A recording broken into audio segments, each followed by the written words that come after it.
Endgame is nearly here. All the hype, all the films, they have all been building up to this climactic cinematic experience. With all this buzz comes some serious fandom. Fans are turning over all the rocks to find clues what the Endgame might actually be. So many things are uncertain right now.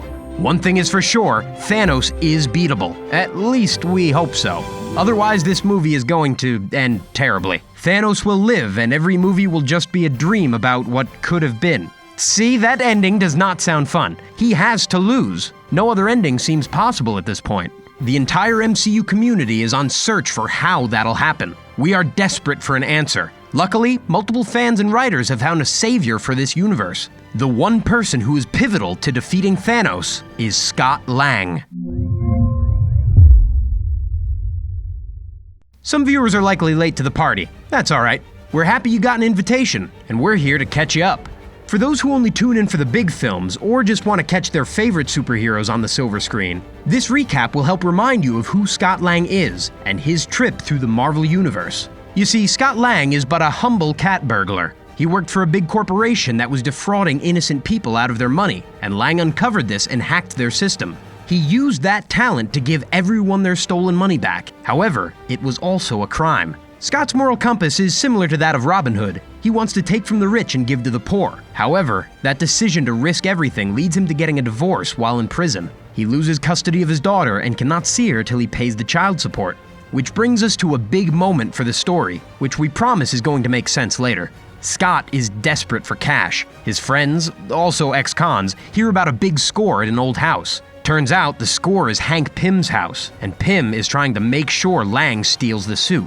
Pym tells our protagonist that he needs his good heart and thieving skills to steal a weaponized version of the Ant-Man suit. See, the Ant-Man suit is run by the Pym particle that helps Ant-Man change to the size of an ant. Scott learns what all the suit has to offer and how to control ants. It's all a fun story, and if you've not seen the film, it's worth a watch. It's a heist comedy centered in the MCU. What more could you ask for? Long story short, Scott ends up battling the villain, Darren Cross, who uses his weaponized suit to advance warfare. Cross gets desperate and ends up holding Cassie, Scott's daughter, captive. The battle culminates in a life-threatening situation. Scott needs to go subatomic in order to sabotage Cross's suit before he kills Cassie. The resulting decision leaves Scott in the quantum realm, which is super key to every theory about Ant-Man and Endgame. See, this is all going somewhere. Scott is drifting in the subatomic space, losing consciousness when his daughter's voice awakens him. He quickly finds a way to get out of the realm. In Ant-Man and the Wasp, viewers watch as this same quantum realm is used as the pivotal plot device. The entire story centers around Hank Pym and Hope Van Dyne, the Wasp, attempting to find Pym's wife in the subatomic dimension. This movie is super fresh, so obviously this is a bit of a spoiler. They end up finding her. The result is a greater understanding of the quantum realm and its exact workings. The quantum realm is super crucial to understanding what comes next, so let's take a moment to break it down. Quantum energy is produced through this space. The realm acts as another dimension of sorts. The twisting reality in it actually grants Janet Van Dyne, Pym's wife, the original Wasp, new powers. Fans are not totally clear on the extent of these powers, but it is clear that time works differently there. Janet is the expert on the quantum realm, and she and the rest of the Ant-Man team send Scott back into the realm in the end credits of Ant-Man and the Wasp. They are attempting to gather particles from this realm to cure Ghost, the main antagonist in the film. However, Janet, Hank, and Hope all disappear with the snapping, leaving Scott stuck down in the quantum realm. Actually, is Scott down in the quantum realm? Like, what direction does he actually move to get to that dimension? See, it's a tad unclear. What is clear is a warning that Janet gives Scott before he dives into that space. She tells him to avoid the time vortexes, because falling into one will mean they cannot get him out. Here you have it, folks, the line that spawned 1,000 theories. No one knows what actually occurs in a time vortex. However, it has the word time in it, so fans believe it involves time travel. Ant-Man, our tiny hero, might be able to travel back in time. That's right, cue the Back to the Future music. Just kidding. This kind of time travel doesn't need roads either, but it also needs some kind of swirling vacuum, which is new. The theory indicates that Scott is going to end up in either 1983 or 1993 by going through the time vortex. This bizarro version of time-space bending is going to be the important factor in defeating Thanos. If Scott ends up back in 1983, minds are going to be blown. Seriously, strap yourself in. This part of the theory is incredible. Tell me about that tip.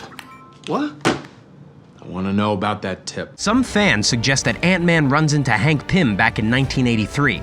He helps Hank create the Pym particle and the Ant-Man persona. Then, wait for it, Hank Pym finds that he needs to make Scott Lang Ant-Man in the future to ensure this outcome.